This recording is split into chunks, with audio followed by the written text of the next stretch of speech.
I thought you were saying you were thinking about, like painting the, mowing the lawn. What happened?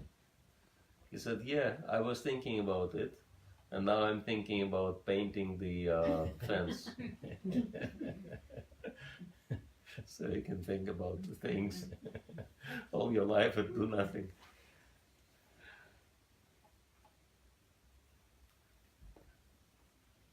Anyone else remembers? You told the story about the frog. The frog, yeah.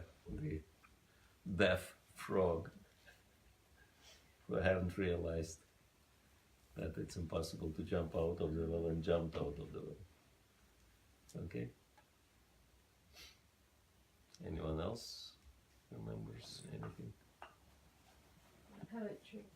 Oh. I've forgotten the name of the devotee, but he talked about the poetry and how someone criticised the poetry, but they said that the poetry is most poetry is filled with faults. It's the overall meaning which is more important than the small faults in the. Okay, yes. You look too closely at anything, you're gonna find faults. That's right, yes. Good. Thank you. Yeah, and let's start with the homework. And yeah, I'm serious. If 2 million pounds is not enough. 10. Yeah, 10 million pounds, sorry. If 10 million pounds, that's not enough. And we've actually discussed with Narahari today. He said, what a ridiculously small amount. So yeah, you don't have to limit yourself. But we can say this is minimum, right? So anyone thought about it? What would you do with your life if you have at least that much? No one thought about it. Yes? No? Yeah. Okay. Who wants to share? What would you do?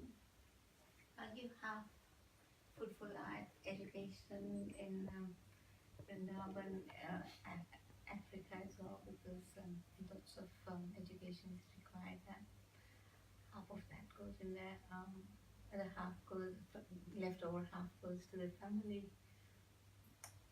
and the other half I use for my comforts. Yeah, how many halves are there?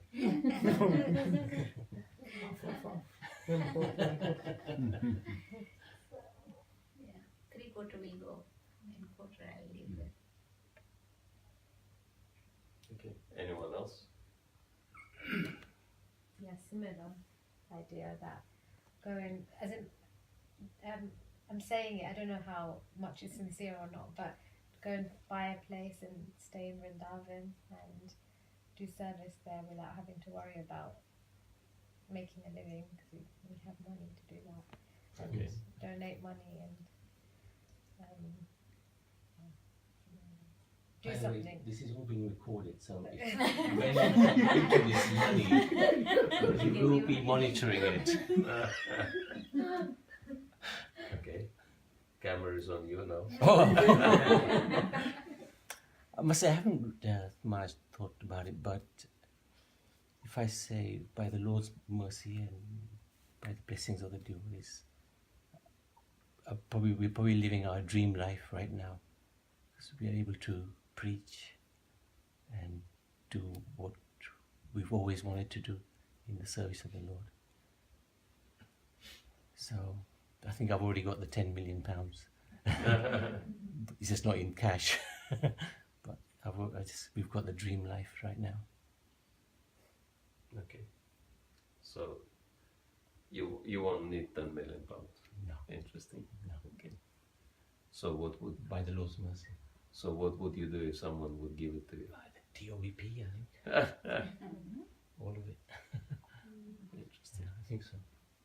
Give it to Janki. Oh, Maharaj is here. Leave the line to you. All right. Anyone else?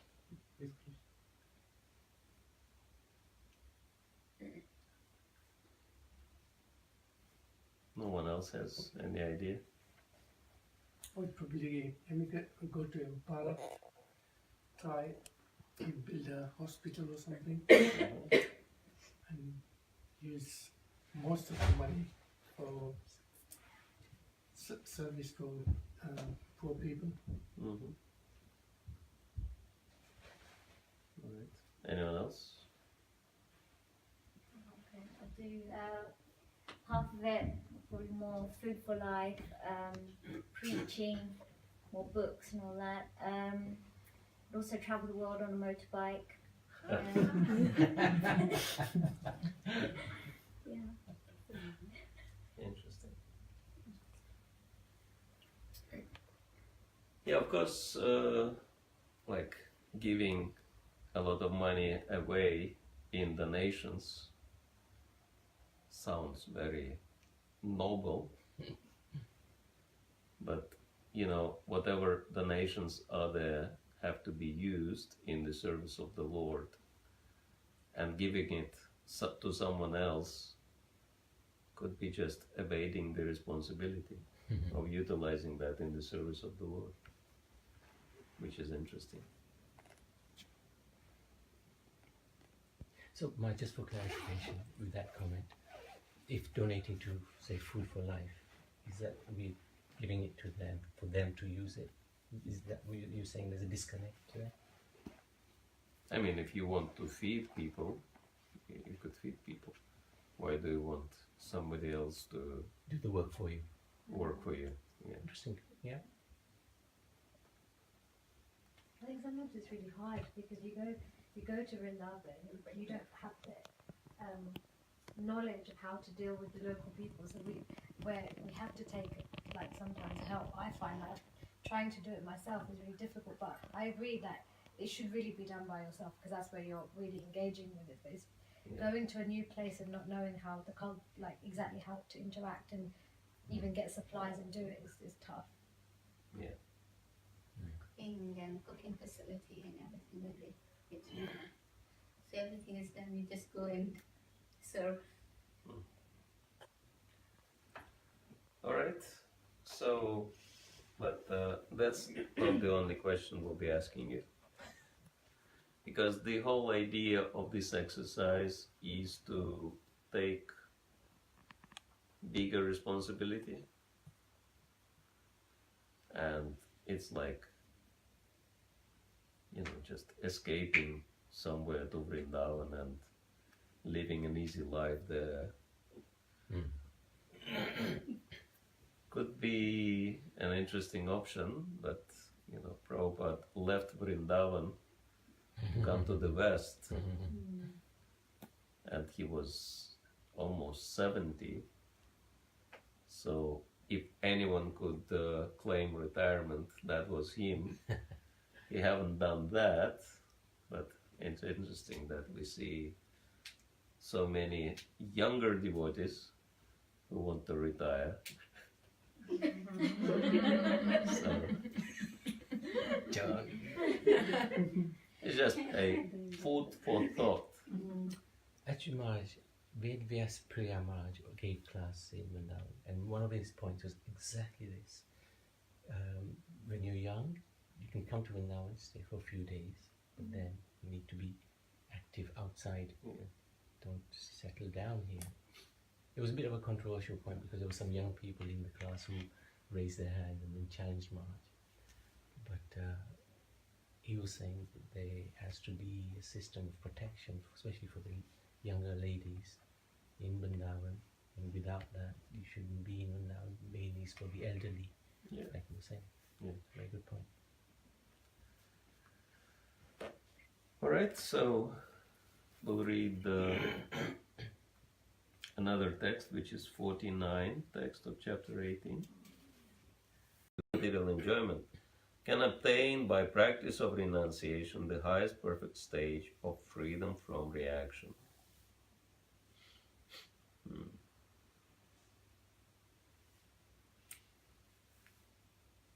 So,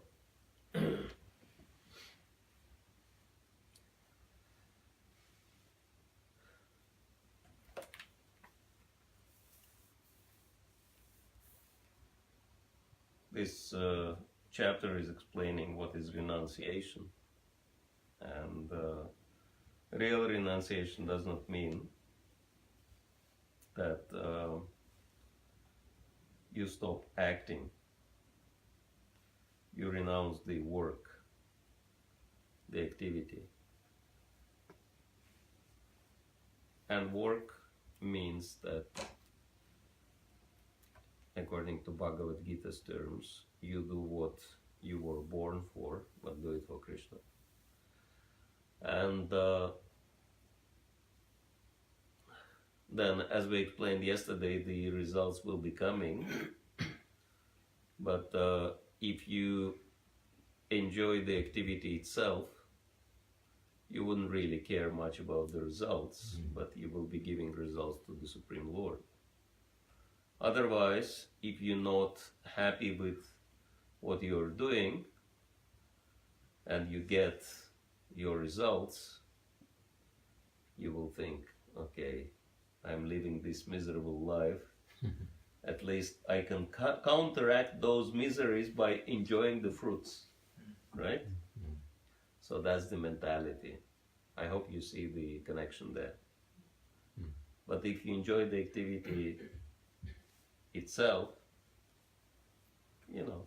You don't care about the result. Yeah, you don't worry about the results. You can dedicate the results for the pleasure of the Supreme Lord because you have enough pleasure.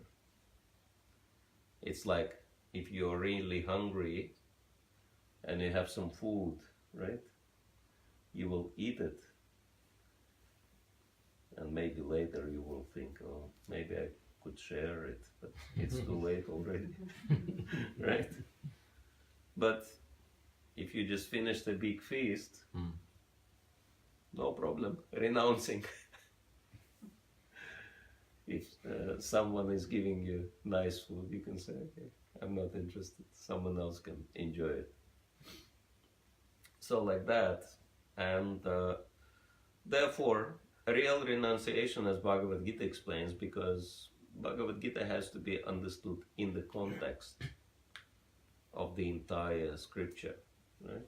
Not that we take some part of Bhagavad Gita, one standalone verse, and speculate, or we have to run away from life, right? Run away from responsibilities and hide, because material life is so tough. Then let me run away from it and, you know, enjoy in Krishna consciousness. But it's not real enjoyment in Krishna consciousness. It's again the same material kind of enjoyment, because we suffered in the material life so much, and then, you know, you escaped from that suffering. And then because suffering kind of stopped, and in contrast with that you feel happy. But it's not real happiness, right? Because if you do like that, then after a while you'll get bored. And you'll think, okay, I'm not happy again. And then, you know, you'll start thinking, how do I enjoy life? So unfortunately, it's not just theory. We've seen that happening too many times. So that's why we are stressing so much what Bhagavad Gita says, that if you're not dedicating your activity to the service of the Lord, then your position is very dangerous. And that's why self-discovery, we can say, self-realization, what is it that I could dedicate myself to with full heart, and how that could be utilized in the Lord's service. So these two questions are very important. And I hope it's clear, and if anyone has any doubts, we can discuss. Otherwise, we'll do a little bit more of the practice Is it clear or yeah? Utilizing in devotional service. Preaching is one. Book distribution, because dear Krishna. Yeah. What else could there be? What else could there be? There could be so many things. Srila Prabhupada said there should be the entire spiritual social structure in the society. All kinds of activities have to be utilized in the service of the Lord. And he describes that many, many times. He says, if you can teach, preach, counsel, or whatever, you can do that for Krishna. If you can manage it for Krishna. If you can make money, we've discussed with Mahaprabhu on the way, there is huge need for funding to help this movement, right? So if you can make money for Krishna. And if you can produce something very attractive, something valuable, whatever it is, do that for Krishna. And it doesn't really matter what it is, as long as you can put your heart into the activity, you can do it really well. And, just to connect it to yesterday's topic, because the faults that really what stops us, and we worry about the faults in the activity, right? And many times we think, if I want to do something for Krishna, that should be naturally, preaching Krishna consciousness in a traditional way, book distribution, giving classes, Brahminical activities, because Brahminical activities are the topmost, and these activities are the best matching with Vaishnava lifestyle, right? So that's why I have to be a Brahmana and act as a Brahmana. And other activities are lower, right? Okay, Kshatriya, maybe Vaishya, alright, but definitely not Shudra, right? I don't want to be Shudra for Krishna. I want to be Brahmana at best, or maybe a little bit less, but never Shudra. Because Shudra means too many faults. Because Shudra means someone who is acting for somebody's self-gratification, and naturally that is contaminating. If you do something for somebody's self-gratification, then you become implicated in that spirit of self-gratification, right? And that results in faults, which is true. And yet, we have to admit that historically in ISKCON there has been one Shudra who did much greater preaching than all the Brahmanas in ISKCON and sannyasis put together in all 50 years, regardless of all the faults. Anyone can guess what is the name of that devotee? Okay, I'll give you a hint. He is from this country. He was from this country. Already left his body. Oh. Huh? George Harrison. That's right. Ah, yeah, George well Harrison. Well done. Good, yeah. Yes, because, he, musician and singer means he's entertainer, right? Entertainer means someone who is doing things to please others, senses of the public. So that's, from Vedic point of view, it's Shudra activity. And it's very contaminating. And George Harrison was complaining to Srila Prabhupada. He was saying that I don't want to do this because it's very impure. You know, I'm surrounded by people enjoying their senses, and I'm affected by this bad association. He struggled practically his whole life trying to give up smoking. You know, this entertainment industry, you might become a vegetarian, which he became a vegetarian. And okay, you can give up gambling, but the rest is very hard to give up. And he struggled. And he told Srila Prabhupada that I want to give it all up, renounce. You know, Bhagavad Gita speaks so much about renunciation. I want to renounce all this. And move into the temple, shave up, become a proper devotee. And Prabhupada asked, why do you want to do that? He said, because I want to get initiated, like everybody else.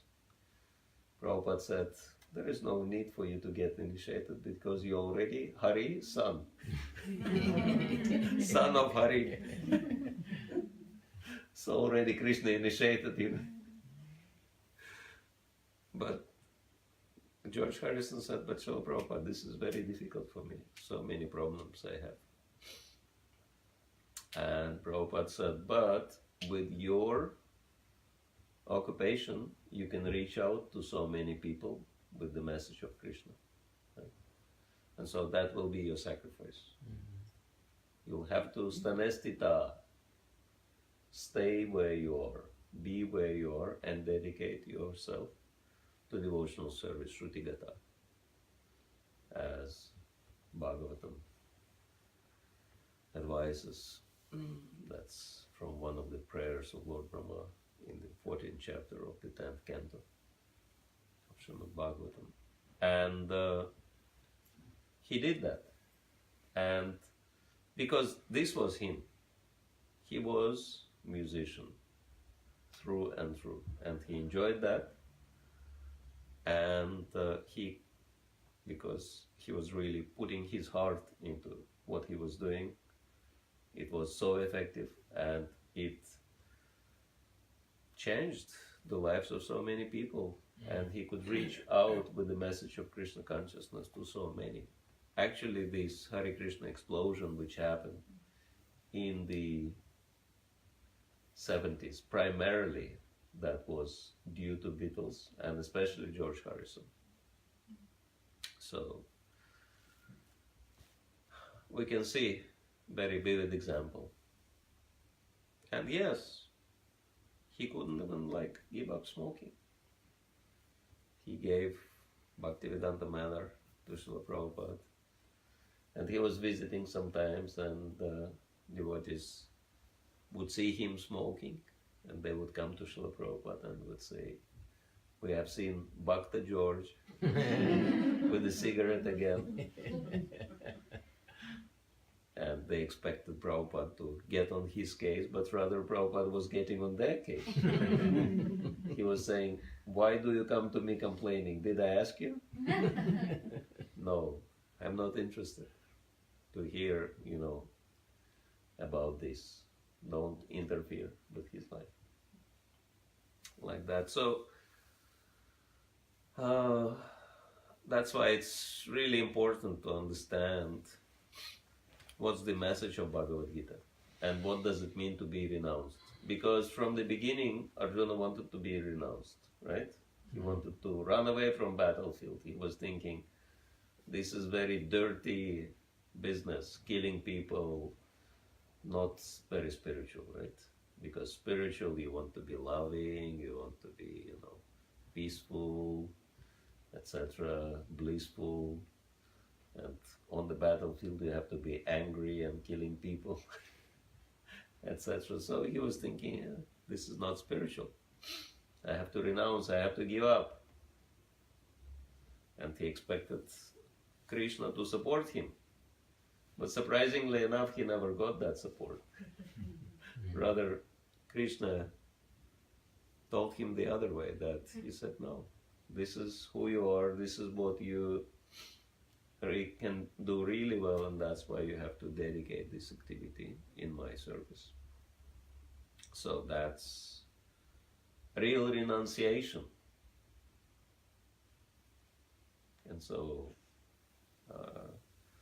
renunciation means we have to renounce our selfish motivations and dedicate our activity for the pleasure of the Supreme Lord, understanding what Lord provided us with, what the Lord gave us, and our abilities, our capacities, our qualities, and then dedicate them in the service of the Lord. So that is really important message. Yeah. If Maja, you're working for somebody, you're automatically regarded as Shudra. Like you mentioned the Bhakti Puna Vidya Maharaj.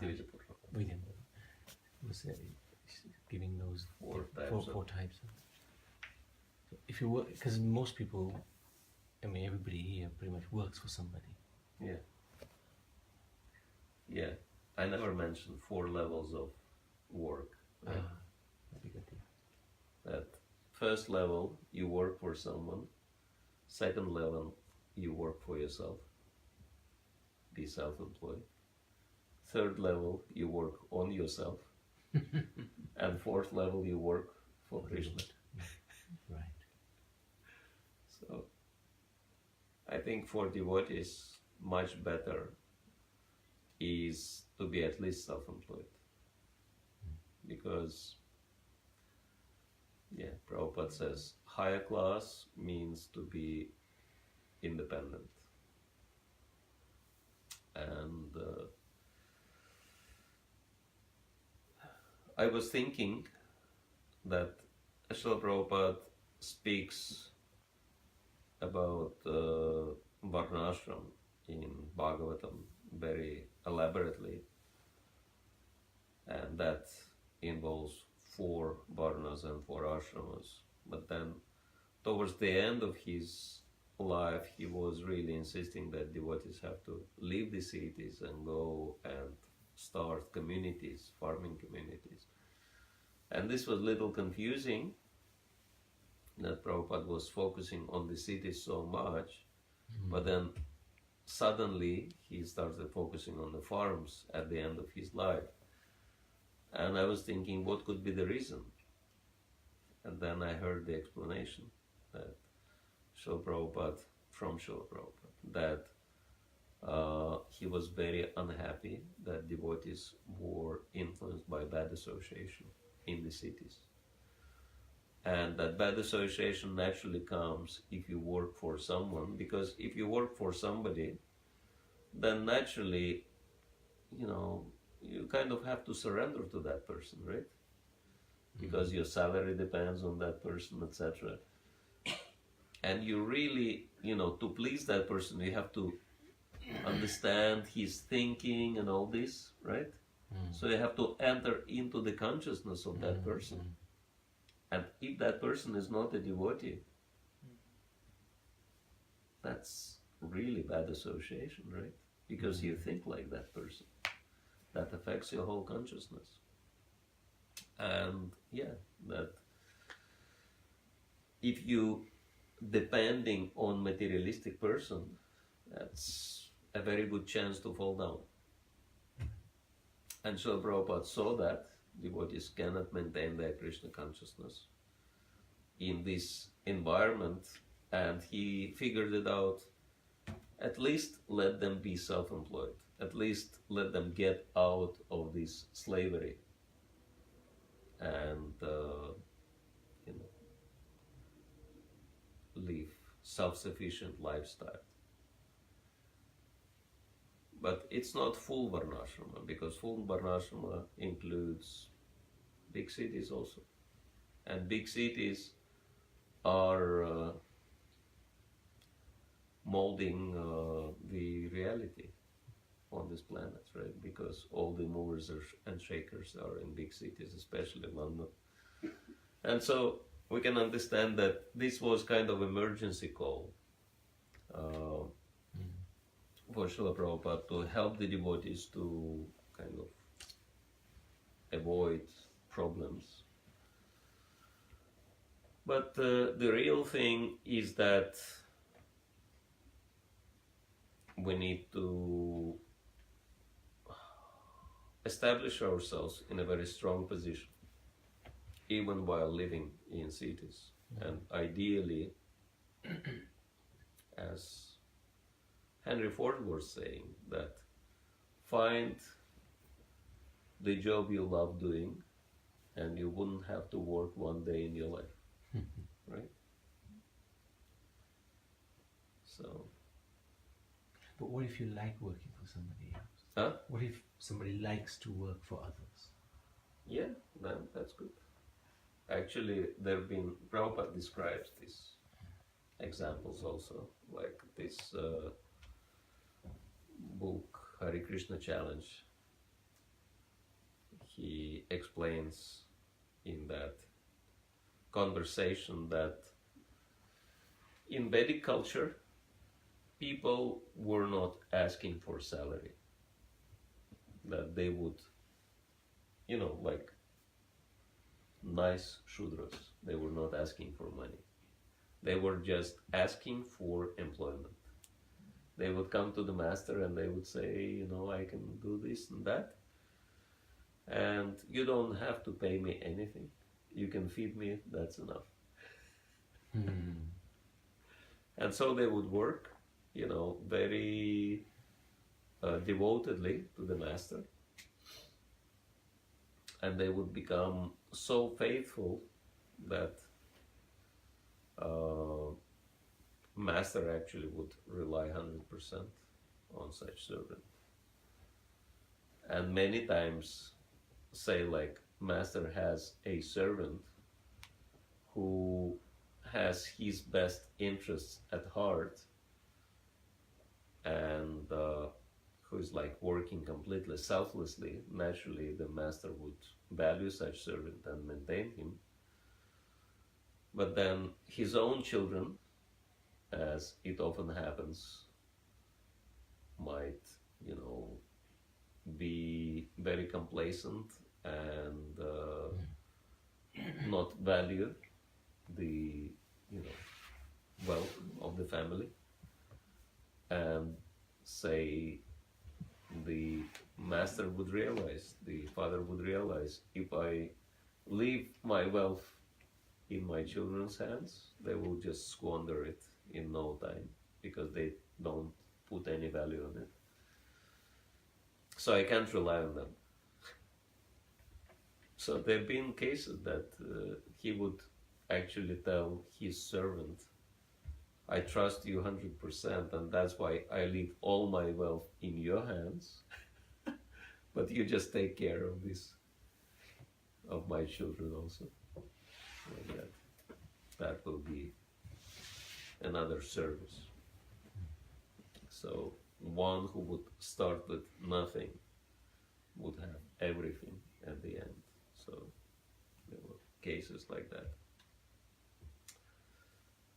So yes, if someone has this kind of nature, Shudra nature, pure Shudra,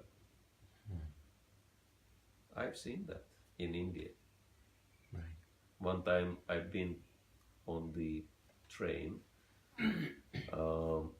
going to Calcutta from Delhi. I had to attend GBC meetings, and this was the, you know, I had to be on that train, get on that train, but all the cheaper tickets were sold out, and I had to buy a first class ticket on the train. And I don't know how many of you had experience of first-class train ride in India, but that means nothing special, but they feed you 24 hours non-stop. This is like crazy. And so I ended up in that compartment. There have been, you know, 2 Western people, kind of elderly, and 1 Bengali who was really old. But he lived in America somewhere most of his life. And so I was really disgusted with these guys because they were like hogs, really. You know, they were eating everything. You know, non-veg didn't matter, and drink. And they were also provided with alcohol. Really? Wow. And they were like, you know, like vacuum cleaners. Literally, like, suck it in, you know, and follow with alcohol. I was thinking, what is this? You know, it's crazy. And, you know, like everything they were brought, you know, everything the servants were bringing to them, they would just, you know, consume. And I just couldn't stay in that environment. You know, like we had devotees in the next coach, so I was spending time with them and basically just, you know, overnight staying in my compartment.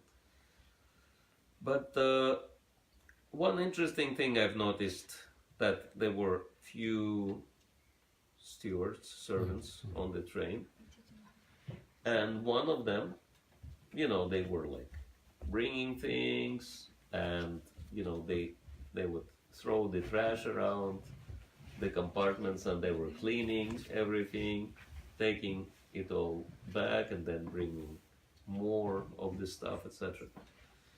And I've seen one of them, and I will remember that for life. His name was Ashok Das. And in Bengal, if someone has surname Das, that's an indication that someone comes from Shudra family. But this Ashok Das was so enthusiastic. I just couldn't believe it. That, you know, that elderly Bengali man, he was so demanding. It was crazy. Like, you know, he would say, like, Ashok, come here, bring me something. Okay, go out. Okay, come back again. You know, like, okay, there is some piece of paper lying over there. Quickly, get it out of here. Ashok would say, yes, sir. Jump out under the table, you know, take this piece of paper and run out. Ashok, come here. I'm not very comfortable. Give me a pillow under my back. Okay, tuck it further. Okay, that's good. Okay, now we can go. Ashok, come back. Do something else. You know, it was like a torture. And I was thinking that this Ashok will freak out. No, his smile was becoming brighter and brighter. And I could see he was really enjoying serving. And he didn't mind, you know, any kind of mistreatment. Absolutely no false ego. It's amazing. I could see that this is the person who was born to serve. You know, the more he's serving, the happier he becomes. And everything else doesn't matter. And at the end of the ride, I was just thinking, you know, like, you take this Ashok, you make him into a devotee. Just imagine what kind of pujari he will become. You know, running around the deities, you know, 24 hours and serving them. You know, probably the deities would, you know, like, have personal exchanges with him in no time. Right? And so,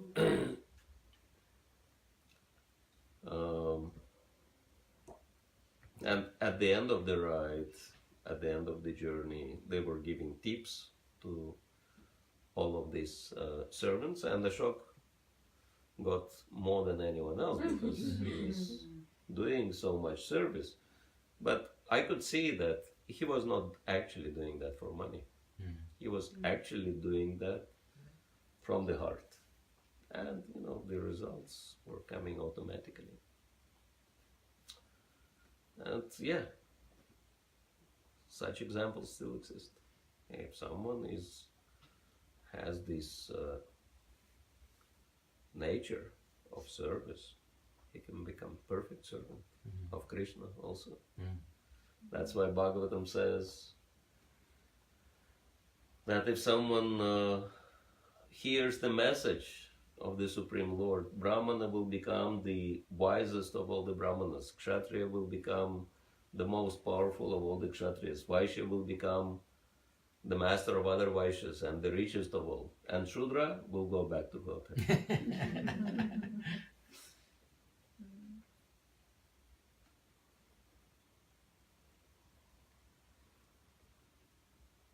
Okay, so let's do some practice. That it didn't work too well with money. Let's try something else. Yeah, because the idea of these exercises is to actually help you to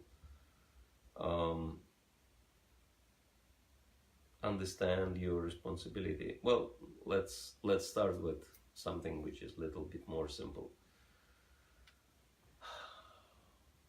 What is one activity you enjoy doing so much that you would do it even without, being paid?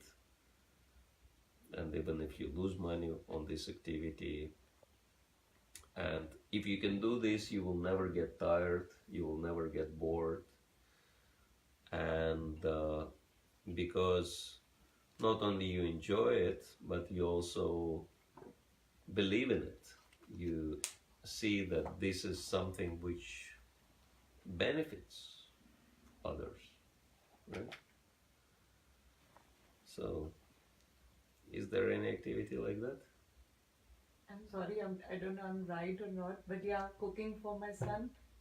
Because whenever he asks for, we as a mothers keep on cooking fresh things. 5 minutes new dish, 10 minutes new dish, without thinking, because we don't want to serve them the stale food. Thinking in our mind that yes, we are growing a child, so it's good for his health to give him the fresh food, because he's going out, he's studying, he's spending his 7 hours out, he should be having healthy food, then his mind will grow, he has to study, he has to, as a mother would be, just serving him for his benefit. Like cooking always, we don't get tired also.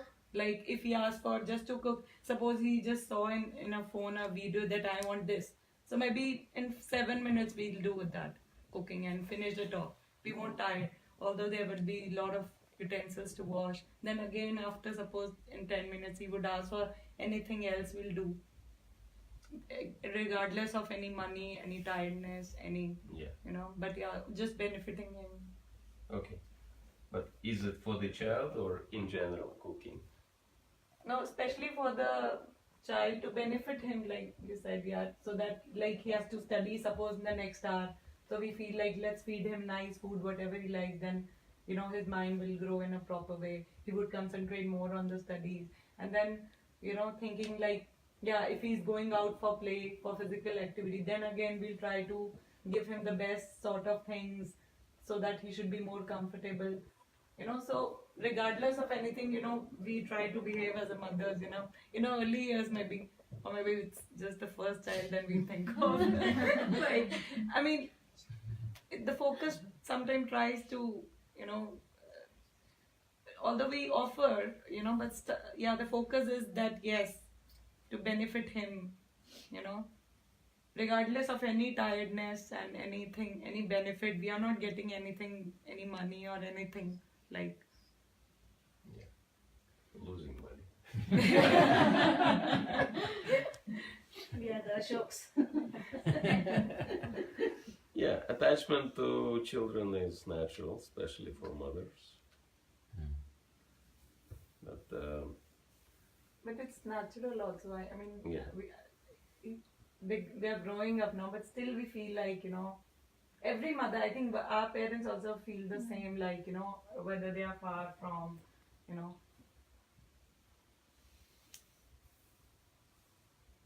Anything else? Thank you. Maharaj, I would give an example of being a dancer, and when you dance for Krishna, especially because classical dance is for him, it's not for anybody else. And it benefits those who are watching because they hear Krishna Katha and they see Krishna Katha and Leela.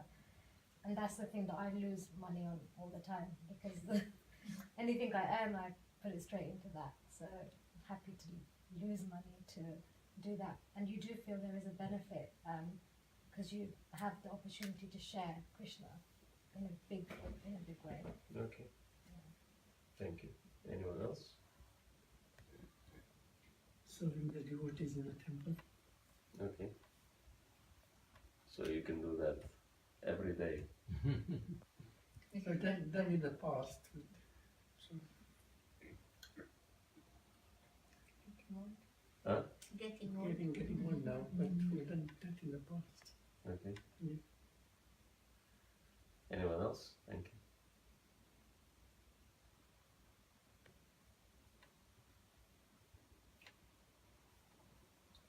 From a personal point of view, when we do the school preaching, you're not gaining anything. There's no money to get from the children. They're not going to give you a penny. And you wouldn't want to take anything from children anyway. So you give without any expectation of result. Preaching. Okay. All right. Anyone else?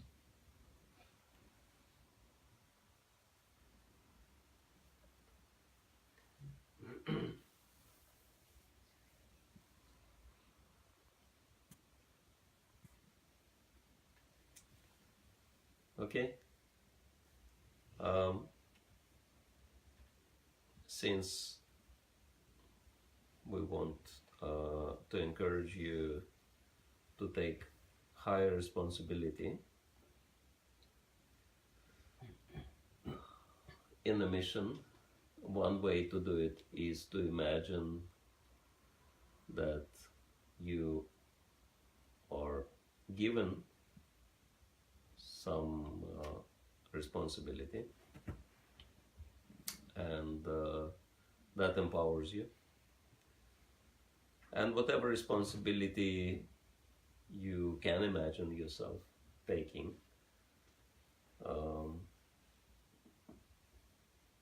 whatever level of empowerment you can imagine for yourself. For some people, like heading some department in the temple or leading the community of devotees could be an empowerment, or we have different levels of responsibility in our society. We have temple presidents, GBCs, zonal supervisors, and all kinds of levels of responsibility. So if it's hard for you to imagine yourself in this role, you can think professionally, like if you become a manager or a boss or the owner of the company you're working in, or maybe socially you have some high position, whatever, mayor of Croydon, or maybe mayor of London, and I've seen that pretty simple people, in one sense, having those positions. Why? Just because they felt the responsibility, and they started acting in a responsible way, and later they got the position like that. So it's not something impossible. I mean, there are higher positions, of course, than Mayor of London. You can be minister in the government or prime minister. Also, some simple people sometimes getting those positions also. So, but yeah, it's very important to try to imagine yourself in more responsible position, because if you are in responsible position, that can help you to act in more responsible way. And ideally, we want you to think of a position you never had,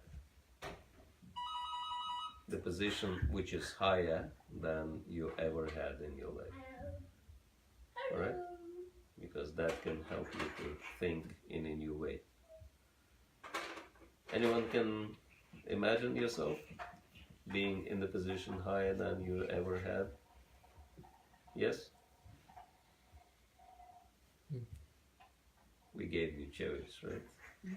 Whether it is in ISKCON, in your professional, or in life, or in society at large. Any kind of position. Yes? Everyone managed that? Imagining yourself in that position?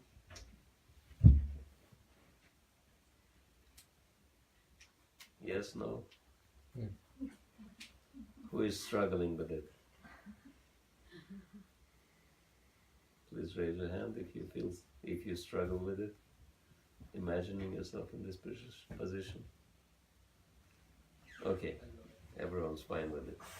All right, then turn to the devotee next to you and tell what would you do, because each position of responsibility gives you certain advantages.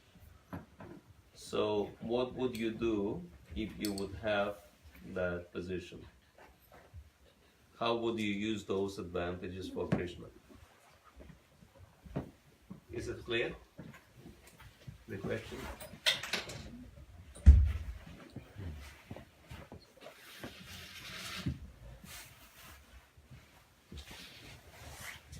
Okay. So turn to the devotee next to you and explain to him or her, how would you use advantages from holding higher position than you already have? Okay? 5 minutes for each.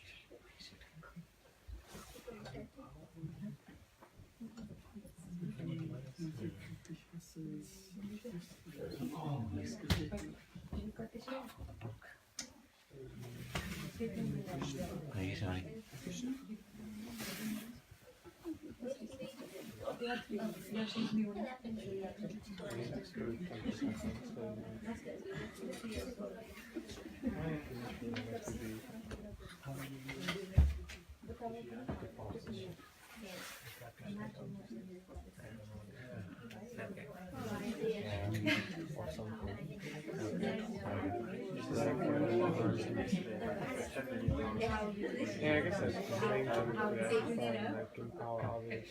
Not trying to do my best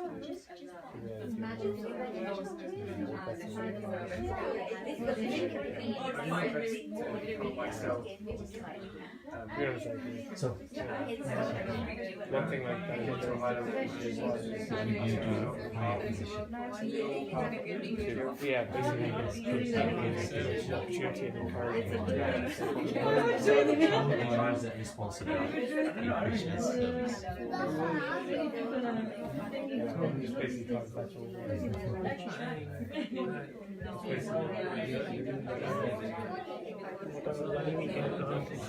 Say you are in a position higher in your company, managing director. What do you do to make the impact of Krishna.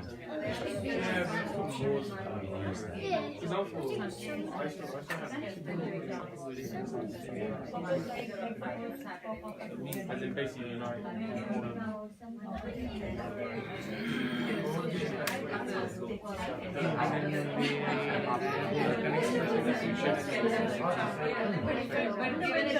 you have like London workouts, bring everyone together and inspire, on a much grander scale. Your current position, they can't retreat, it's quite small, 100 people or something like that. I don't know, like 500, 1,000, something like that. Somebody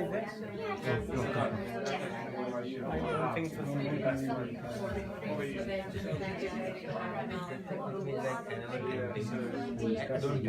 I make sure that everything is So Maharaj ordered me to discuss.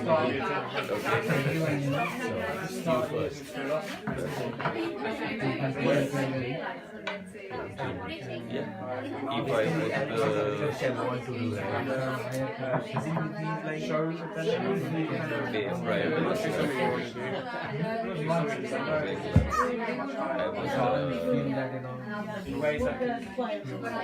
I'm using the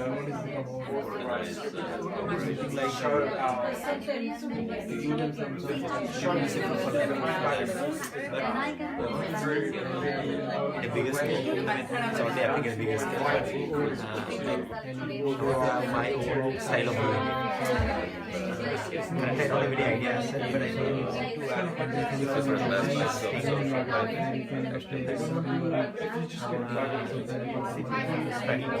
facilitate those who are following the practice of their work and respect those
Wi-Fi connection or is it working?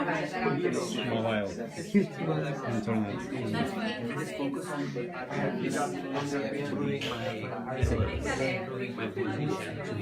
getting to the center control, do something great.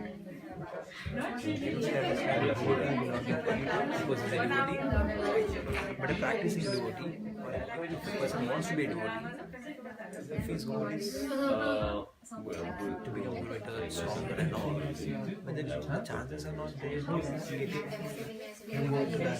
Yeah, but the idea is to dream about it first. What would you do if you have that? okay, you have That dream will be like a sideline, and the other things will come into picture. I think the thing you have to worry about, first thing is worry about your dreams. How about you, Bruce? I want you to, I hope everyone, managed to think and discuss the higher position and what you could do holding that position. Now, back to reality, that I hope all of you came up with some inspiring things you could do, having the position, right? Everyone came up with something? No one came up with nothing. Okay, let me see the show of hands. How many of you came up with the possible position and how you could use that position in the service of Krishna? Please raise your hands. Okay, how many of you struggled with that? 1, 2, okay, 3, 4, okay. Let me help. How anyone wants help? Oliver? Jason? Okay, let's do it with Oliver. What's the highest position of responsibility you ever held? We were talking about like preaching, sharing Krishna consciousness with other people. Yeah, I'd say that's quite a high position of, Preaching. preaching. Okay. Yeah. What is higher position you can imagine yourself in? In terms of preaching, Anything, any field. any field. Spiritual, social, professional.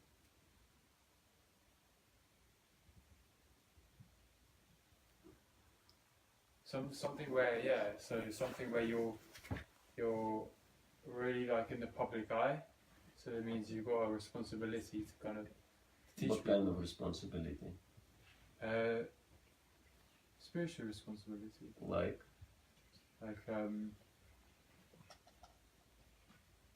Is it temple president?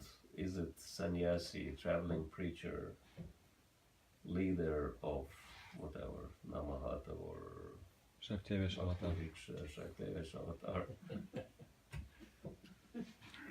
Is Which it- one?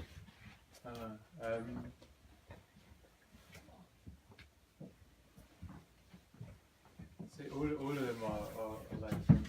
Choose one. I'm not too sure between the different positions you said about temple president and Okay, what kind of responsible position you know? you know.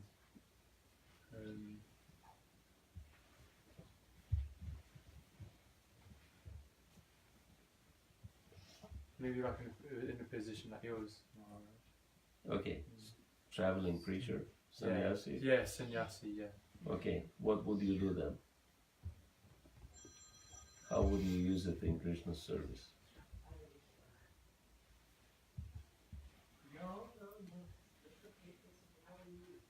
I'll try and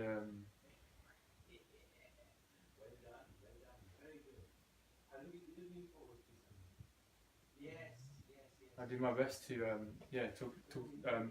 spread Krishna consciousness. I'm not really answering it that well, but yeah, I do my best to spread Krishna consciousness to like every part of the world, especially those that are like maybe not as aware of it. Yeah. All right. But are you asking for something more specific, or?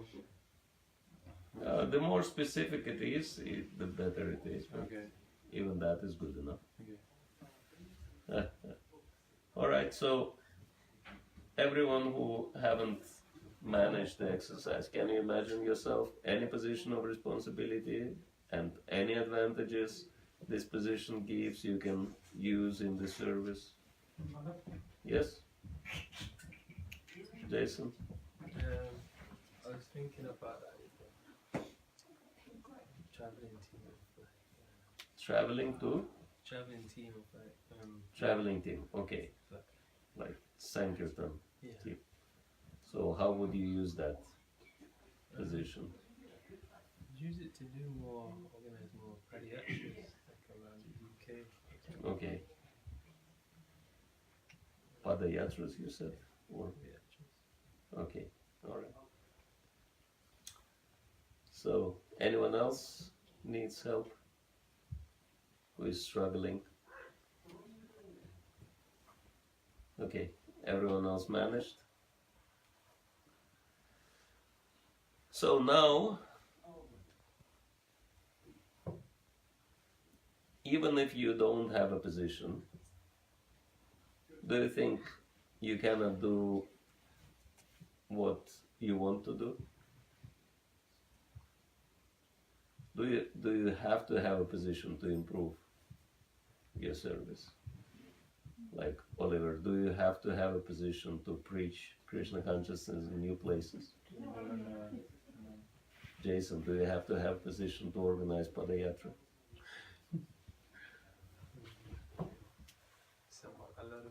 No, you don't. Yeah. This is what I want you to understand, that position is not really so as important. In other words, you have formal authority and you have moral authority. Which one is more important? Moral authority, right? And so moral authority can be combined with formal authority, but it is better to have moral authority without formal authority than the other way around. Everyone understands it? Yeah? No, I can give an example. Moral authority. Moral authority, it's also called lateral leadership. Like Srila Prabhupada, he came to America. No one had any idea what sannyas means, who is guru, what's his position. And he just came up with some ideas how to get in touch with people, started teaching cooking courses, Sanskrit, giving Sanskrit lessons, and teaching Indian classical music and playing classical instruments. So some people started coming, but then very quickly they realized he's more than just a teacher of music or cooking or Sanskrit, right? That he is guru. So even though he was not invited, he was not endorsed, so he didn't have any formal position at all. Zero, nothing. For the Western people, his, dress or his Brahmin thread meant nothing. It was something very strange, what kind of, robe you have on your body. What does it mean? Prabhupada had to explain. That means I accepted spiritual master, right? So people had zero idea. But because he had moral authority, they accepted him as their guru. And so he assumed formal authority also. Is that helping? So moral authority means you have qualities and sense of responsibility, and that is really the most important thing. All right. And actually, if you have moral authority, many times you don't even need to have formal authority to do things. But if you don't have moral authority, even if you have formal authority, it will not give any benefit. People will not follow, because they'll think, okay, who he is or who she is, why do we have to follow? Yeah? Is that making it clear?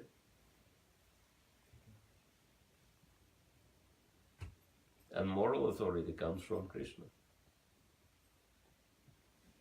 And so if you feel the internal responsibility for your service to Krishna, then Krishna will make all the arrangements.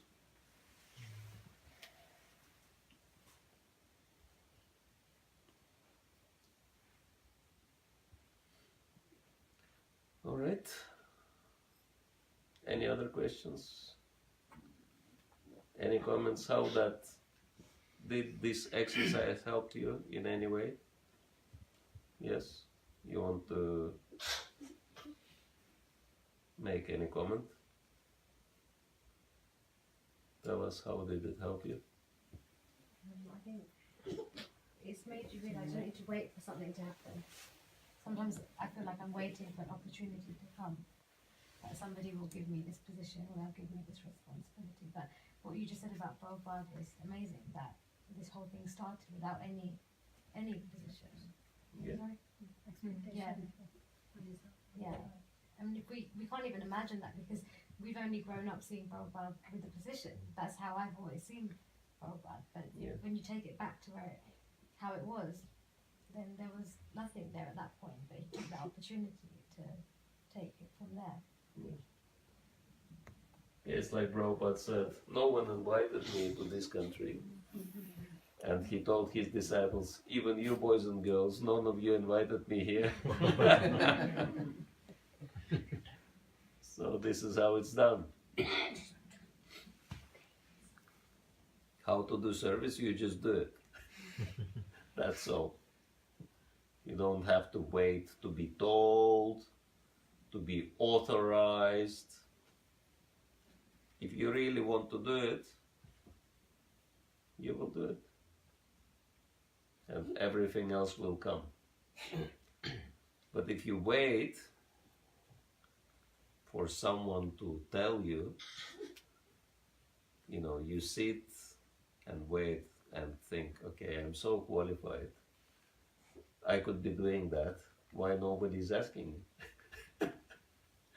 And people have no idea that you would want it. Right?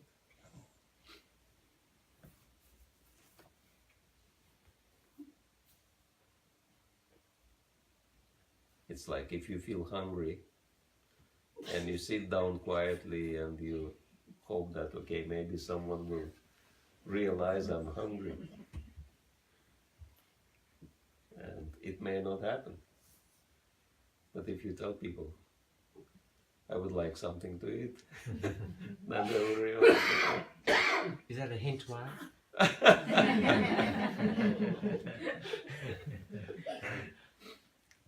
I'm not. Not at this time. All right? Well, I have a question. Yes. So, when you say that we have to do service, but in our ISKCON culture we have to follow the authority, and if we do this service and if we don't get the permission from the authority, is it like offending or? Yeah. So how to deal that situation like? Yeah. That means we need to use our intelligence. And sometimes you might have a different desire from your authority or different views than your authority. It may happen also. But we have to find a solution.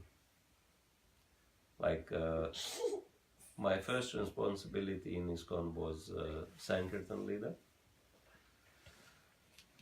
And I was feeling responsible for book distribution, for the results, but then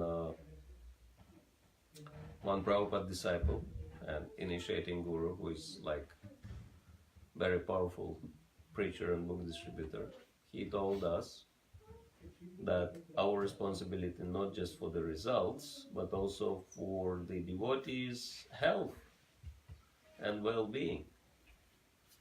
And he said, if devotees are going out and distributing books in the cold, you have to give them lemon juice every day to make sure that they don't get sick. And I came back fired up, and I told my temple president that we have to make sure that our book distributors have lemon juice every day. And I was thinking it should not be a problem, but then he said, for some reason, the lemons were very, very expensive that winter. And we didn't have much money. So he said, no, that we cannot afford, like giving everyone lemon juice every day. And I argued, yeah, devotees might get sick and then we'll spend more money, this and that, on their treatment. But he said, like, we ask people to give donations for Krishna, for the temple. We don't ask people to give donations for Lemon juice. for the lemon juice, yeah. So that's why we cannot spend money for buying lemons. And I became a little bit upset. I said I said, but I'll ask devotees, they can collect little extra and we can use that extra to buy lemons. He said no, because devotees will not be collecting for lemons, they will be collecting for temple. So we'll be using for temple, not for lemons.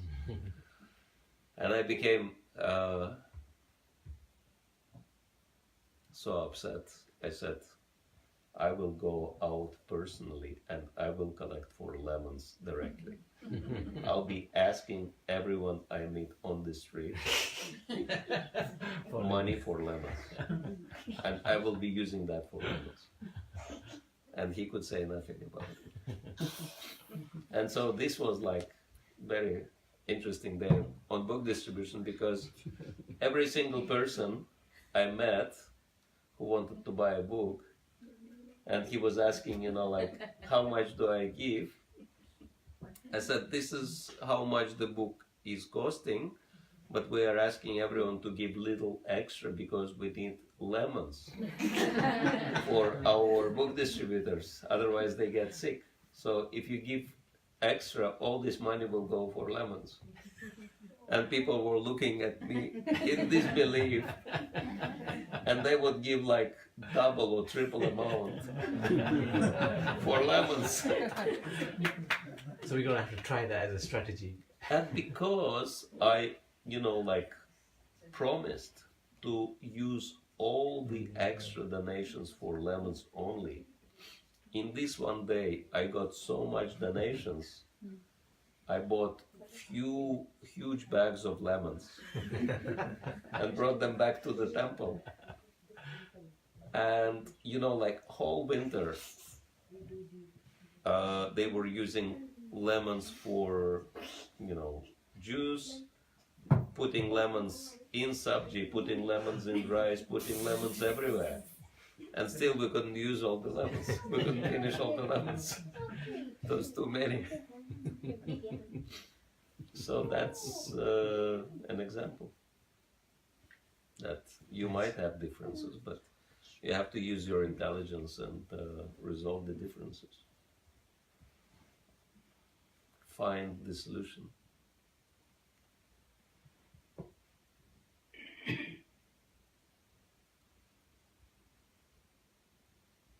Because it might happen sometimes. Someone in the position of authority, formal authority, might not be thoughtful enough to think of the responsibility thoroughly. But then you have to find the solution.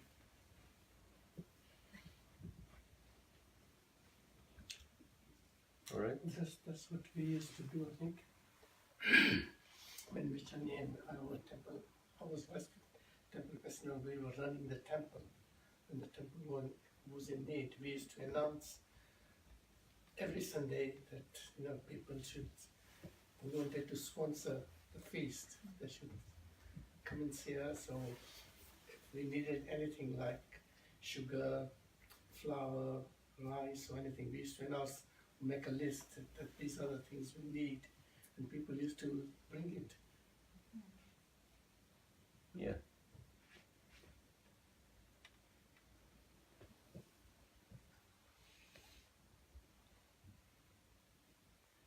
All right. Anyone else? Okay, then shall we ask Narahari Prabhu again? Yeah. Yeah.